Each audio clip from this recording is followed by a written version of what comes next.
Morning, guys. So, I made a decision. It takes me a while to make a decision. I have to think through a whole lot of stuff. I mean, this is obviously going to be a big project depending on how I go about it. It's going to be a big project anyway, but, at this point. And you guys, some great comments, and I appreciate all of them. Great ideas. The ideas you gave me ideas for other ideas, and so I really appreciate it. Here's the thing, and if I was wanting to take the easy way out of this and flip this car and get it down the road or whatever, like these guys obviously did, I wouldn't even sweat that. I'd probably just freaking ream this hole out a little bigger to where I could set my pin, deals down into it and go on down the road. Who gives a shit, right? But that's not the case with this car. I've had this car I've had it close to 20 years. And I love the car. I've got lots of memories in the car. I mean, I'm not going to say it's huge sentimental, but, I've had it for a long time. So, and I'm kind of like Matt at Shut Your Face Garage. My car doesn't have to be perfect. It doesn't have to be. It's not going to be a show car. I'm going to beat the shit out of this car when I get it back on the road. I always have and I always will. That's what I do to them. So, putting a brand new floorboard in it to make it look like a show, whatever, I'm not interested in that. I don't care. Because it's going to get beat up again anyway. But I do want it to track straight. I do want it to be strong. I want it to be right. And here's the thing. So if this was just the only issue with these frame rails, I wouldn't have it. I'd be like, okay, whatever. Matter of fact, I thought, I could probably just cut this section out, get this, because it's open in a U, and I could probably heat that and beat it all back out straight. Whether I could ever get this thing back round again or not, I have no clue. Ultimately, I could piece this piece in with a new piece, or I could just redo the frame rail. I mean, I guess I'm missing it, because literally there's just spot welds. And yeah, there's probably a lot of them. The only area I see that might be a pain in the ass is back here. To get to, I'd probably have to do something with this panel here, something to get that loose. But these are jacked. I mean, this is jacked. Somebody cobbled this shit. There's a hole up in the frame right there. This got creased and bent. This side, same deal, creased, bent. This one's even worse than that side. It's just hammered to crap. I mean, these frame rails are just shot. They're just shit, really. The trunk pan looked great. I don't know, maybe they replaced it. I don't think so, because these are all factory-looking spot welds. And the job they did was so hokey that I would imagine their welds would have been just complete crap. So I don't know how the trunk came out of this unscathed, unless I'm just missing something. But I mean, it looks really nice, really smooth. There's just literally nothing that I can see that's wrong with it. Nothing's buckled. I got to thinking about if this car got hit while it was moving forward, drive shaft spinning, possibly pushed the whole ass into the car up, buckled this, slammed the drive shaft up into here and cut that and ripped that open, because you can see all these marks where obviously it was spinning when it broke loose or whatever. So here's the bigger picture, and it is what it is. So I either do it or I put the damn thing back together and sell it. But I'm not scared. It's a project. It's going to give me something to do. I mean, ultimately for me, it's more about the build than it is the finished product. Sure, I'm going to have fun with it, but I'll be looking for the next build after I'm done with this. This is literally, like I said, this is therapy for me. Just doing this and getting out here and get my mind off other stuff. Probably should have done that one first, but it is what it is. At this point, I didn't realize I had, and now I'm committed. I mean, I've got $5,000 worth of rear end parts there. So this car being hit and all that may be the perfect scenario for doing what I'm doing. And, a lot of guys think, oh, he's cutting that car apart. Well, it needs to be cut apart. It needs to be cut up. It needs to be redone. And so originality and all that. Like I said, this is a 327 car. It wasn't a true SS. It was just a Camaro. No, nothing special, no RS package, none of that stuff. So, for me, here's the bigger picture I was talking about. I have to replace these. I have to. Okay, both sides. I have to replace the quarter panels. I'm probably going to have to put new door skins on it. I'm going to have to put a roof on it. I'm probably going to have to replace this panel. Both of these outer rockers are shot. I don't know if you can see that up in there. They're shit. That's not going to work. They've even pop riveted. There's a pop rivet right there. They even pop riveted it. Freaking ridiculous. There's holes. Okay. So outer's got to be done. Inners are going to be tubbed. What else? Pretty much the only thing on this car I'm not going to have to touch is possibly the front fenders. And I would have said the hood, but it fell off the wall and put a big old dent in it, which I worked it back out. But, once I get the car together, I have to see how that looks. So literally every panel on this car is going to have to be replaced or touched at some point.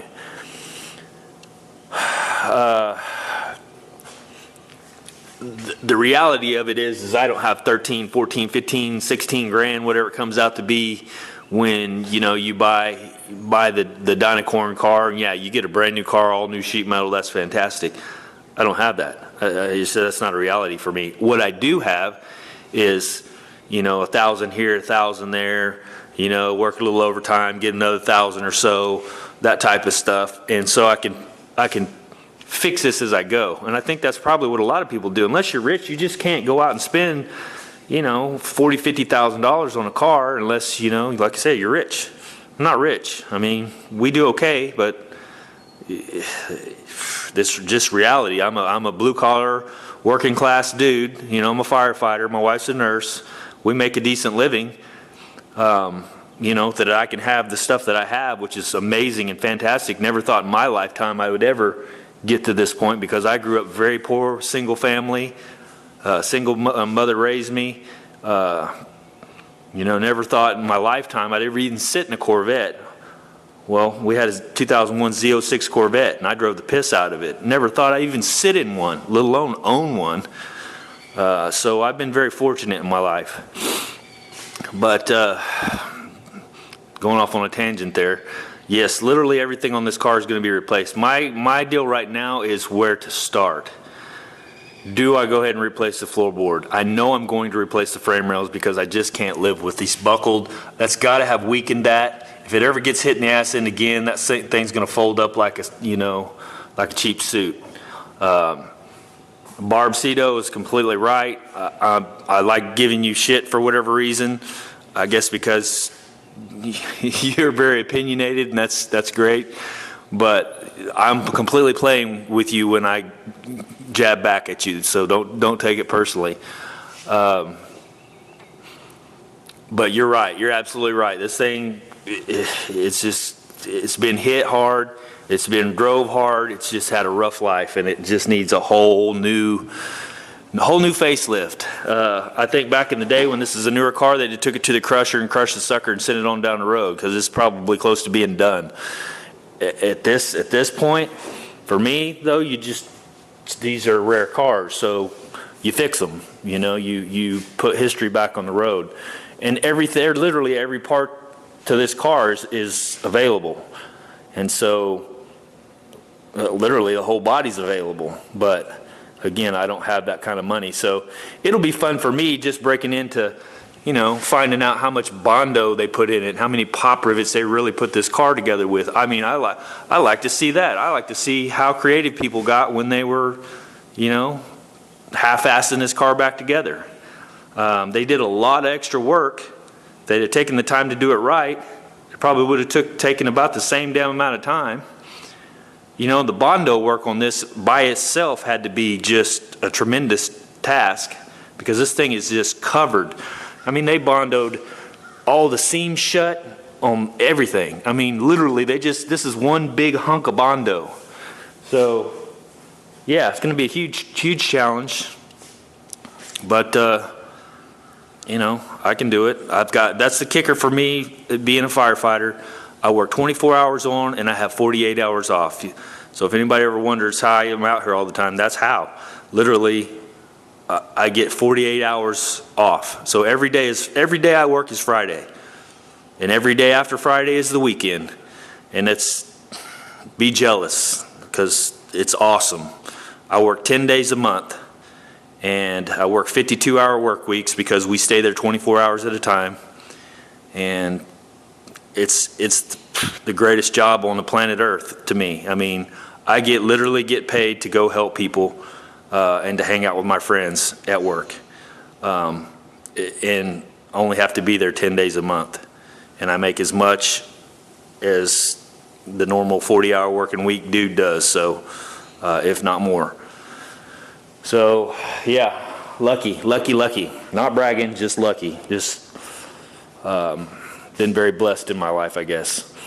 So if I sound bitchy and pissy and moany a lot of the times, I mean, that's just kind of my personality at times.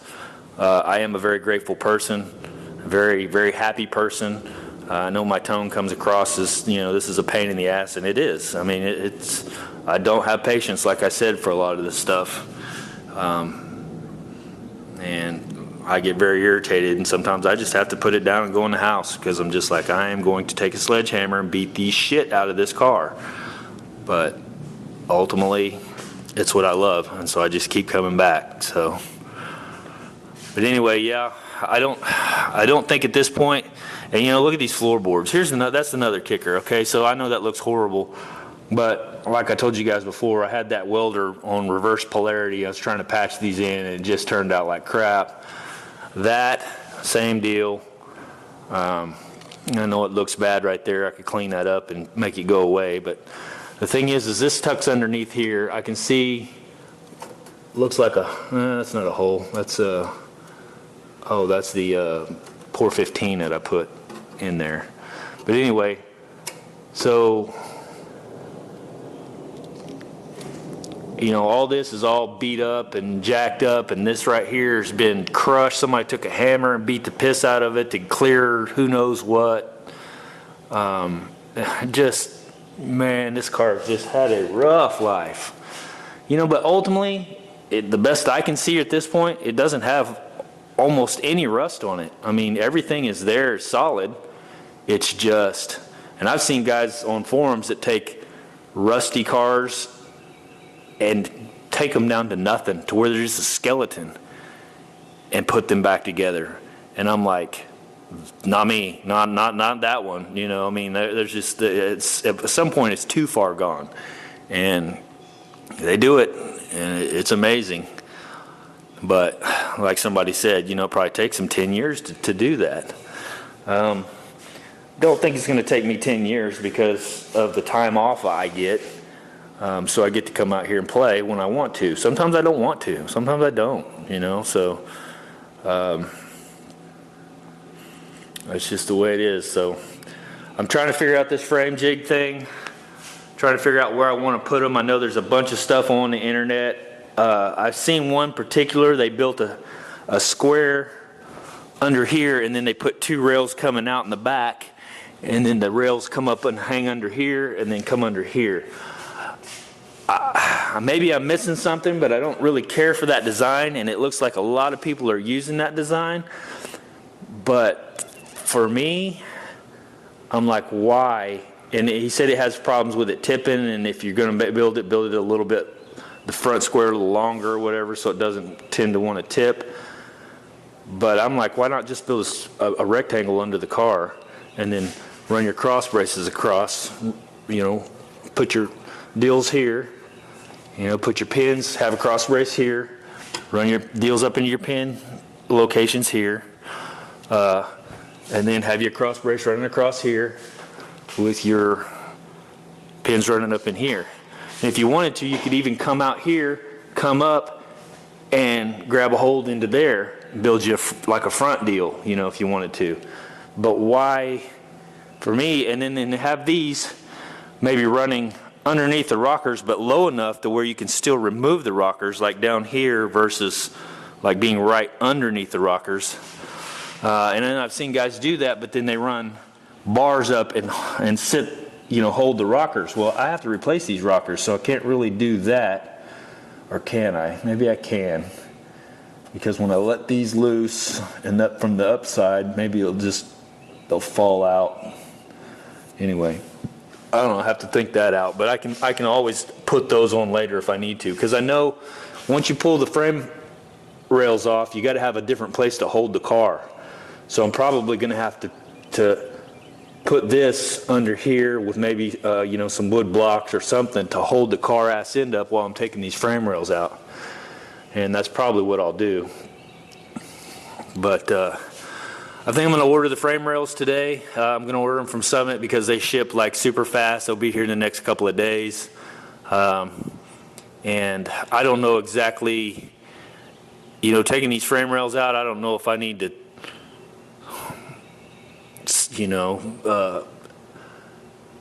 put braces in this thing or anywhere to keep it. It's already been blasted. It's probably not straight. So I don't know. I mean, I know it's straight as they pulled it, but who knows? When I pull these frame rails out, this thing may relax some. I don't know. But anyway, I've already made this video long as my whole day worth of videos would have been, but I thought I'd just kind of give you guys a heads up on what I'm thinking. And that's where I'm at with it right now. And yeah, I could try to fix this, and I think those are great ideas, but if that was the only problem, I would probably do exactly what you guys said and try to fix this, pull it in, pour the power, come along. Great ideas, absolutely. But these rails are just beat. They're beat so bad that, and this, and that hole, and everything else that's going along with this, it's just, for $350, I can replace both those rails. They'll be brand new. Solid, hard, good steel. And then I won't ever have to, worry about this, So, probably work on the jig today. I'm going to go get some more steel. These here are for my uprights. And I could only buy a 24-foot stick. That's why I've got these long-ass sucker, or 20-foot stick. That's why I got these long-ass suckers here. But you can see that this isn't even long enough for what I'm thinking about doing, because if I come out here and come up and come into those, these need to be a little longer. Even if I don't, they're pretty close to where they need to be for that, but they don't quite reach back here because I'm going to have a bar coming across where this rests. So I need it to be probably that much longer, or at least under here that much longer. So probably what I'm going to do, and I'm not using the square tubing, I'm going to use for that part of it, I'm going to use these because they're stronger, and I'm going to set them on end. And I'll probably have to have a caster here, and a caster in the middle, and a caster up front, I'm guessing, for support. But I'm going to try to make this to where it drops maybe a foot or maybe more underneath the car. That way I can go ahead and do everything I need to do. And trying to think, if I do decide, whatever reason I change my mind on the floorboard, then I want these rails out here to where I have access to drop the floor completely out of the car. And so that's kind of where I'm going with it right now. I'm going to upload this video today because I really like opinions on what I'm going for right now. Anything you guys know on these frame jigs that you say, hey, that's a bad idea, don't run that under here because it's going to get in the way of your rear end, but you got to realize it's going to be down here, so the rear end will be up here.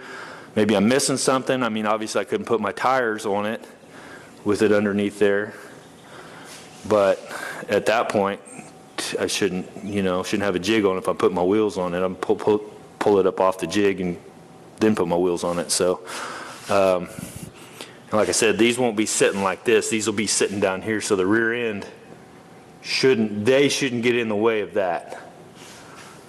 Shouldn't. So anyway, that's it, guys, and tell me what you think. See ya.